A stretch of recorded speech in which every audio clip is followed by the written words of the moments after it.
The car I built, the sister I lost, and the choice I had to make. I've been sitting with this story for nearly a year, turning it over in my mind the way you turn a wrench, slowly, looking for the spot where something went wrong. My family tells everyone I'm the villain. I'm no longer sure what I am. But I know what I did, and I know why I did it, and I think you deserve the full account before you judge me. I'm 28 years old. My sister Harper is 26. If you grew up with a golden child in the house, you already understand the dynamic without me having to explain it at length. She got the new car for her 16th birthday. I was told to earn one. She had her college tuition paid in full. I took out loans for trade school. Every time she made a mistake, and she made many, our parents absorbed the damage quietly and moved on. I was expected to absorb my own. I don't say this to generate sympathy.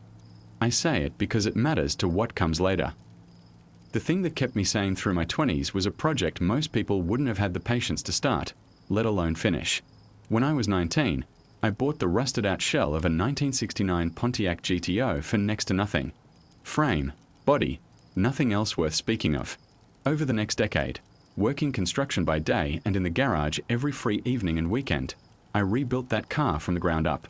I machined and rebuilt the engine myself.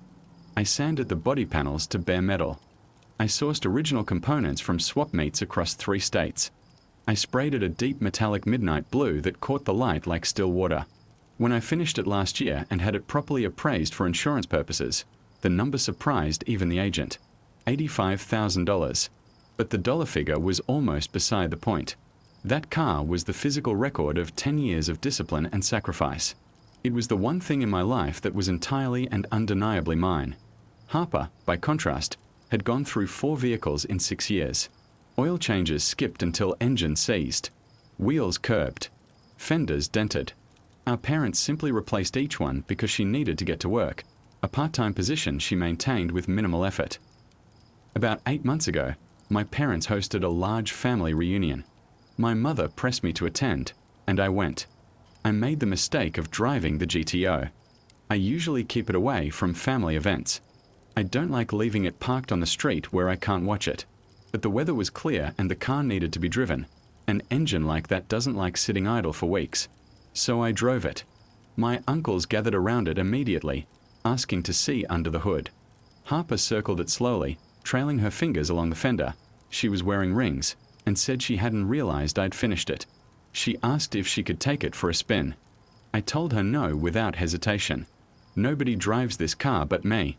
She turned and called across the yard to my mother like a child appealing to a parent on a playground. My mother walked over with her glass of wine and asked me not to be stingy. My father told me it was just a car and that I should let my sister enjoy herself.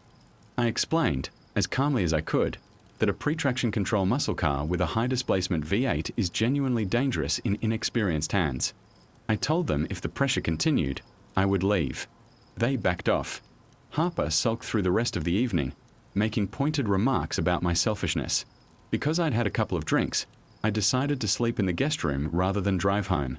I parked the GTO in the driveway behind my father's truck, effectively blocked in, I believed, placed my keys on the nightstand when I changed into sweats, and went to sleep before midnight. I woke up at 2:15 in the morning. If you've ever owned a high-performance V8 and heard it cold start in the dead of night, you know it's not something you sleep through. The sound is immediate and visceral, a deep, shaking rumble that passes through walls. I was out of bed before I was fully awake. My keys were gone from the nightstand. I reached the window just in time to see the taillights of my GTO fishtailing out of the driveway. My father's truck moved onto the lawn to clear the way. I called 911 before I had shoes on. I went upstairs and woke my parents. My mother's first response was that Harper had probably just needed to go to the store. My father demanded I call the police back and cancel the report. I refused. They screamed at me about family loyalty while I stood in their kitchen in my bare feet, watching the clock. 20 minutes later, an officer called my phone. He asked me to come to the intersection of Route 9 and Miller Road. The pause before he said it told me everything. The scene was lit up with emergency lights when we arrived. Harper had lost control on a curved section of road, likely driving far too fast, far too hard, on a car she had no business handling. The GTO had jumped the curb, sheared through a wooden utility pole, and come to rest wrapped around a large oak tree. The front end was gone. The hood had folded like paper. The engine block, the one I had spent 6 months machining and assembling by hand, was driven back into the firewall. Harper was sitting in the back of an ambulance with a broken wrist and lacerations from the glass. She was alive. The only reason she wasn't seriously injured or killed is that during the restoration, I had retrofitted proper 3-point seat belts bolted directly to the frame. The original belts from 1969 would not have held in an impact like that. She was alive because of my work. That's a fact I've spent a lot of time with. I walked toward the wreck. An officer stopped me. I stood there and looked at it. Years of my life, reduced to twisted metal and broken glass in 20 minutes, and I heard Harper telling someone through her tears that it wasn't her fault, that the steering was heavy, that it was a stupid car. The investigating officer approached me with his notepad and asked whether I had given my sister permission to take the vehicle. My father was staring at me from across the scene, shaking his head slowly, mouthing the word no. He wanted me to cover for her, to tell the officer I'd lent her the car, which would have avoided my insurance claim and shielded her from felony charges. I looked at the officer and told him the truth. I had been asleep. She had taken my keys from the nightstand without my knowledge and moved another vehicle to get mine out of the driveway. I had not given her permission. I wanted to press charges. What followed was 8 months of legal process and family warfare running simultaneously. The state charged Harper with grand larceny. The appraised value pushed it into felony territory, which surprised my father considerably when he learned the number, along with reckless driving and destruction of property. My parents hired a lawyer for her, drawing down their retirement savings to do it. I retained my own attorney to handle the restitution side. The family mobilized against me completely. Extended relatives I hadn't spoken to in years called to tell me I was destroying the family. My mother demanded I drop the charges. I explained that the state, not I, holds those charges, but that even if I could drop them, I wouldn't. Harper had stolen something I valued deeply, destroyed it through recklessness, and had not once, through any message relayed to me, said she was sorry. What she said, consistently, was that she couldn't believe I was doing this to her. Fortunately, I had documented evidence from that same evening, text messages to friends in which I explicitly said my family was pressuring me to let Harper drive the car and that I had refused. That evidence effectively closed the door on any argument of implied consent. Harper had prior driving offences, a speeding record and a wet reckless charge from 2 years earlier that had been pleaded down. The prosecutor and judge took note of her history and, especially, her attitude throughout the proceedings.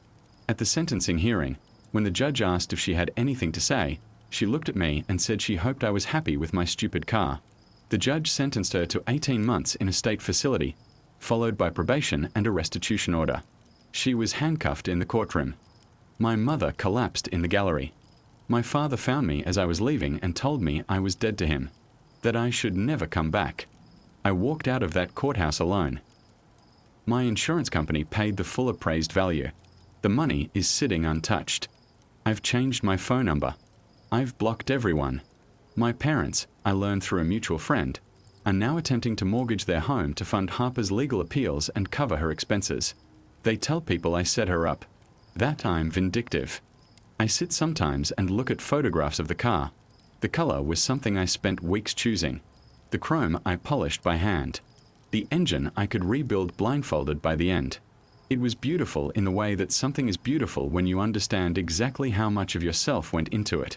Harper destroyed it in 20 minutes because she was told no, and no was a word she had never learned to accept. I know what she's facing now. A felony record follows a person. It shapes where they can live, what work they can find, how landlords and employers see them. She's 26 years old and her options have narrowed considerably. I understand that I am part of the reason why. I've made my peace with that, slowly and not without difficulty, because the alternative, lying to protect her, would have required me to believe that my work, my years, my sacrifice meant less than her comfort. And I don't believe that. She made her choices. I made mine. She never said she was sorry. So I ask you plainly, was I wrong?